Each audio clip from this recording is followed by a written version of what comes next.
Oh, I told you we're not ready yet, but while you're here, I want to show you an emulator. No, not this one. This one.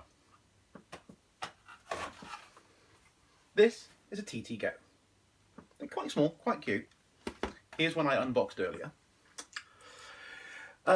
It's an ESP32 that happily runs a classic ZX Spectrum emulator. So, if you'd like to win this one, or specifically this one, still in the box, hang around till the end of the video and I'll let you know how. But for now, let's take this to the office and I'll show you how it works.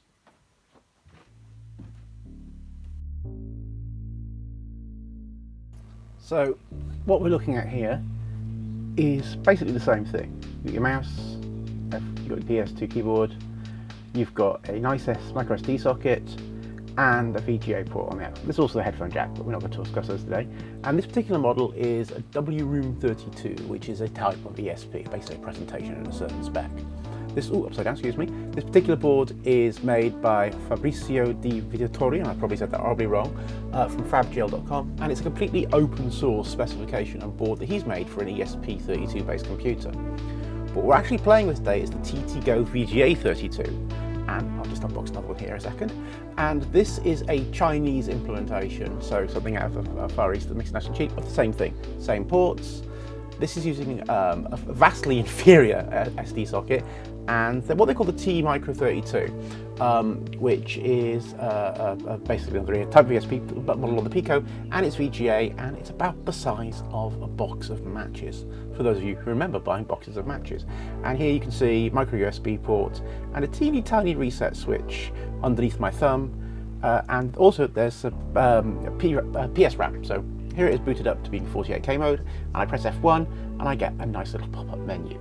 And most of the controlling of the emulator is done here. So this SD card that I've got in this machine is preloaded with a bunch of snapshots that I pulled out of the NBN WASP mirror, and I've just dumped literally several hundred of them onto an SD card.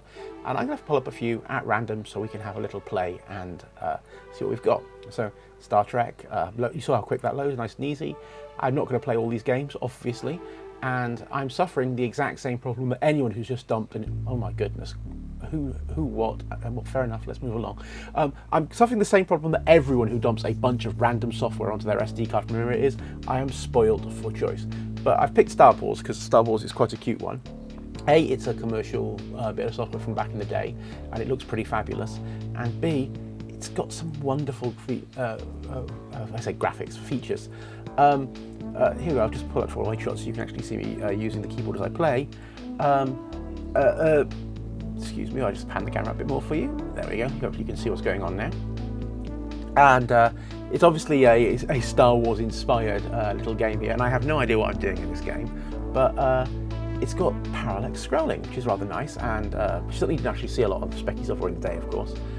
Now, as I said, I don't actually know what I'm doing here, so let's just jump forward in time a little bit and move along to something else. So, F1, I fire another game, and I'm bringing up a Pathtraced clone. Again, it's that simple to switch straight forward through software. F1, pick the game you want to play, and just hit enter on it, unload it. Fed up of it, F1, pick another game. What I'm actually going to do here is I'm going to switch to a different ROM. And this is the Retroleum test ROM. So, I mean, we're not going to get any hardware failures here because it's an emulator. But what it does do is shows you that it emulates all, it behaves as a spec you would, and the ROM thinks it's a perfectly functional Spectrum.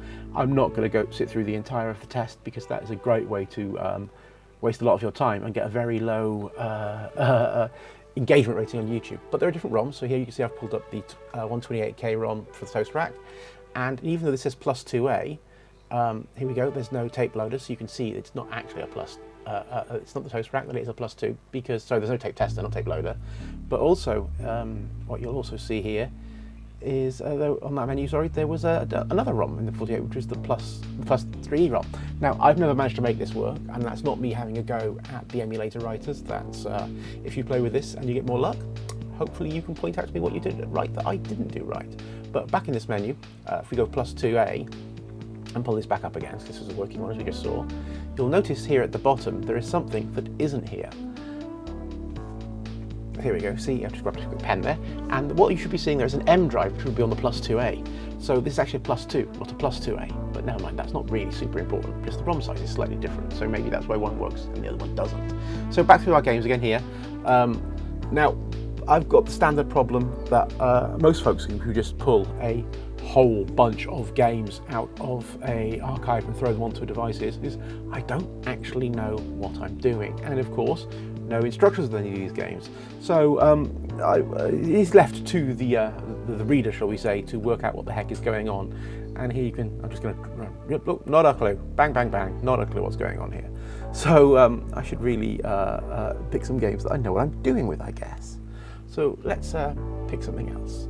But again, all of this is running from this teeny tiny, this is a 1 gig SD card in here, this teeny tiny ESP32 board. VGA monitor, PS2 keyboard, SD card, and a pretty, in inverted commas, juicy Spectrum Emulator, 128K and 48K. Now the Doom demo, for those of you who haven't seen it, is pretty impressive. Sure, it might only be running in a tiny portion of the screen, but this is actually a Pathtraced emulator with textures. It's pretty flippin' impressive considering this is a design for the 48K Speccy. I just can't get over this, and every time I see it I'm always like, whoa. I wish I had this back in the day. It would have certainly made me less grumpy about some of the other things that my friends were showing me on their 8-bit micros with fancier graphics, that's for sure. There are so many games on here I really don't know what to pick from, so I'm just going to go through and pick a bunch at random. And oh, look, it's Guildsoft International. I tell you, that Tim gets absolutely everywhere. You can't go near a Specky without bumping into something he's got his grubby little mitts upon. And of course, being a typical Tim game, we've got ourselves here a pretty decent text adventure. And because this is running on a PS2 keyboard, you've got a really nice typing experience, so great experience for playing text adventures. I'm just playing this on a little 8-inch VGA monitor, by the way, so we'll talk more about that monitor at the end of the video as well, I think. Now, Clever and Smart is a game that I never actually saw back in the day, so again, I don't know what I'm doing with it, but it's really, really fast and fluid, as you can see. And I have no idea what I'm doing here. I'm just running around the place and being chased, and for some reason, there's a hunger meter that just goes up every time you, I don't know, not a clue. I'm not going to spend too long on each game. I'm just sort of showing you, diving in and out of the various, silly games you can do. Now, Daytona USA, as you can see here, is a basic game. So, you have the full basic as you'd expect, and basic speed, let's speed this up, 200%. And it's still pretty flipping slow at 200%, as you can see. So let's crank it up to 400%. Here we go. And slightly faster. But I have no idea what I'm doing again. But it's a game written in basic. So, you could get your basic on if that's the thing that floats your boat, or cracking a QS2 keyboard and have a decent experience. Here you go, now back down to 100%, so you can see how fast this game actually runs, because, graphically intensive games and basic aren't always the best of bedfellows. But it's all there. You can all do all these things with this little teeny tiny $10 microcomputer. So let's just crack something else off again now. Dances with Bunny Rabbits. I have no idea what this is, but yet again, another text adventure. And you can see this little 8-inch one has actually got really nice text interface on it. They're really clear and very sophisticated vocabulary for this adventure game. But again, that is the sort of thing you kind of expect when you are, oh, here he is again, Mr. Tim, everywhere you go, playing away with Tim's Quill. Very sophisticated text engine. There's a onboard help for the ESP32, so there's quite a lot you can do with the thing, and as you can see here, you can even pair a Wiimote to it. All that aside, now let's just reboot the ESP. Okay, so you've seen the good bits of the $10 Raspberry Pi emulator. Now for the bad bits, and bearing in mind this is 10 bucks, so I'm going to be honest, in full disclosure, and for that we're going to switch from this little bad boy to this even worse bad boy. This is the Raspberry Pi 400, all cabled up and ready to go, and I'm going to use this connected to this through the micro USB port here, which is both power and data, because that's how you upload software to the ESP32, and we'll see how it behaves in the less than perfect circumstances. Okay, so for debugging your ESP, the most important thing you're going to need is some sort of serial monitor. Minicom is my favourite, and on this brand new installed Raspberry Pi, we don't have it, so I'm just going to very quickly install it. I'm well aware of the fact that a lot of folks out there aren't Linux au fait, and there are plenty of tutorials online that tell you how to do these sorts of things, so obviously there's plenty that are needed, so I'm just leaving that very simple command in there to get Minicom installed so you can see what's going on. The next thing we have to do is work out where we're plugged in. So Minicom with minus capital D is for the device, /dev and TTY means a serial port. Here I hit tab and you can see that I brought up a list of all the serial ports on the machine, and I happen to know that AMC0 is the port for the ESP32, so I'm just going to say monitor on -D dev TTY AMC0, and now I'm going to power on the ESP32. And here you can see it not booting in a little loop, dum dum dum, again and again and again. And our problem is actually a pretty simple one, but it took me an age to work out what it was, because without this serial driver setup there is no feedback, and our problem is no SD card. Simple as, I just didn't have any SD card in the ESP32, so after programming it, it took me a little while to work out the fact that I need the SD card in there for the thing to boot. So that done, let's just quit Minicom. So here we are, this time with an SD card in there, and it's worth me pointing out that everything I'm showing here on the serial terminal only shows up on the serial terminal. During all of this activity, the output on the VGA monitor is just plain black, there's no output at all. So this is the SD card that you just saw me playing with, loaded up with, I think it's 200-ish games that I just randomly just dragged and dropped into the SNA folder, and they have to be .SNA or .Z80 format, which is not a particular showstopper, but I didn't fancy converting anything from any other files formats, so I went through and just grabbed several hundred off of the existing mirror, the WASP mirror that we run for the next primarily, but they were there and convenient and easy for me to get, so I just copied them over. And as you can see, this is not particularly fast to do. It does scan the card every time you reset the machine. Or power on the ESP32, and if you have too many files, this file list will just take up too much memory and the ESP will refuse to boot entirely. So if you're playing and you keep dumping files onto your SD card in the SNA folder, my advice would be that you don't.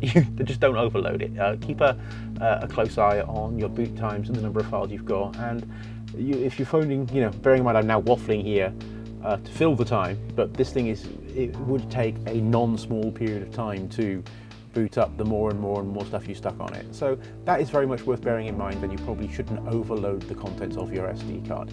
But when it does eventually boot, as we're coming up for approaching slowly here, we've gone through all the uppercase files, we're now into the lowercase files, so it does take a fair whack, and I don't particularly want to speed this up because I want you to actually see real time what it feels like just sitting, bearing in mind if you're just sitting there staring at a blank VGA screen, you might be wondering, what's going on? I don't understand. Which is what I did the first couple of hours that I was playing with this. But here we go, it's booted up and you get a little bit of gibberish out, and it's booted up to the last game that you played, which in my instance, when I shot this, happened to be that Clever and Smart Maze game where I was completely stuck and lost. So those are the obvious errors that can go on when you first start playing with this, the ESP32 TTGO VGA thing. I think its official name is TTA VGA 32, and the emulator that I've been demoing running today is called ZX ESPectrum Wiimote, and there's available on GitHub. The link for that will be down below if you want to make one of these yourself. And it kind of makes you appreciate how much effort goes into a commercialized emulator like this. Now, while I am not the world's biggest Commodore 64 fan, which is pretty well known by anyone who knows me, I do appreciate how much effort goes into making an emulator a slick experience. Yeah, sure, there might be people who go, oh, it's an emulator, it's not the real thing. But the real thing is nowhere near as user-friendly as this is. I'll put it back down again now, stop waving at the camera. I don't want people to think that I am a Commodore 64 fan, although there's nothing wrong with the machine specifically, it's just not my favourite computer. My favourite computer happens to be, of course, a Speccy, which is why I'm demoing a Speccy emulator. But these actually also do a not bad VIC-20, which is quite a fun thing to look at in the future, maybe. Now, I promised that you could win one of these, either this one that I pre-configured or a brand new one in a box, depending on which one you'd rather have. And what I'm going to offer is very simple. I'm going to offer you the chance to have one of these and the SD card that I've got pre-configured with all the bits and bobs. So all you need to do is plug it into a micro USB power supply here and give it a PS2 keyboard and attach it to a VGA screen, and you'll have yourself a little matchbook size Speccy emulator, as I've discussed. Now, for the chance to win this bad boy, all you need to do is stick a little comment down below with the hashtag ESPectrum, so it's ESPCTRUM, ESPectrum, behold the word, and make sure that hashtag is in your comment, and just tell me what you're going to do with it, even if it's not going to be to run a Spectrum emulator on it. It's going to play with FabGL's other things, which include a CPM machine.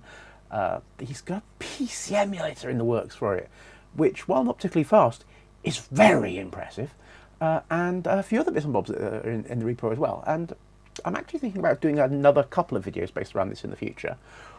One of the things I didn't show you today is quite how problematic getting it set up the first time was, because there are multiple Spectrum emulators that will run on this device, and it took me several goes to find one that actually was still working, because several of them are out of date and the various tools they use have moved on, so it wasn't completely straightforward as I would like. So that's the first thing that I'll probably cover in your video, and we'll do it all on this because I've got an idea that it might be quite fun to feature a little bit more of this Raspberry Pi 400 and use it to build a retro dev environment. So, you know, for less than 100 quid, you've got a computer that lets you write Spectrum software, configure and play with microcontrollers, etc, etc, etc. So that might be a fun little video to play with. So let me know in the comments down below whether you're entering this or not, if you think that'd be a worthwhile to watch. But no, it's given me a new understanding and a new appreciation for how slick these are versus the open source projects for things like this. And it also has given me a newfound appreciation for how much you can do with these tiny little ESP32 chippy things. But anyway, thank you for sitting through my waffle here, and hopefully you've enjoyed this video, and hopefully you'll be competing to win this. We will be doing a prize draw randomly of all the people who place their comment in the doodah below, and I think we'll do that at 250 subscribers, because sometimes I don't see a YouTube video for a couple of weeks and I miss out on a prize draw. So hopefully that gives plenty of time for you to get your entry in. And if you'd like to see the draw come up sooner, make sure you're subscribed, because my YouTube stats say that 77% of the people who watched my previous video weren't subscribed, which is like, how the heck did they find me then? But hey, that's cool. I'm just glad you're watching, really. That's all that matters to me. Is like, I enjoy making these things, so I'm glad that someone enjoyed watching them. But you can make the prize draw happen faster if you make sure you're subscribed. Now, I also said I'd be mentioning those little VGA screens again. So we'll give one of these away at 250 subscribers, like I said. We'll give another one away at 300 subscribers. And for that one, I'm going to give away a monitor with it. So you'll get one of these, and you'll get a small 8-inch VGA screen. So at that point, you'll just need to get a PS2 keyboard. And maybe I'll give you a keyboard as well if I've got a spare keyboard. I've probably got a spare keyboard. We'll see what we can sort out by then. And these prize draws are open to anyone in the world, anywhere. I will cover the postage costs, so if you win and I've pulled you out the bag, and I'll just get in contact with you, and you can send me your postal address and I'll post it to you. Now, just because I'm willing to post it anywhere in the world, that doesn't mean it will get to you in a reasonable amount of time. Primarily because I've been having a lot of problems getting couriers to some of the more obscure offshore places recently.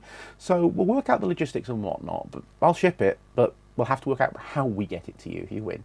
But if you enter or not, hopefully you've enjoyed watching this, and I'll see you next time. TTFN.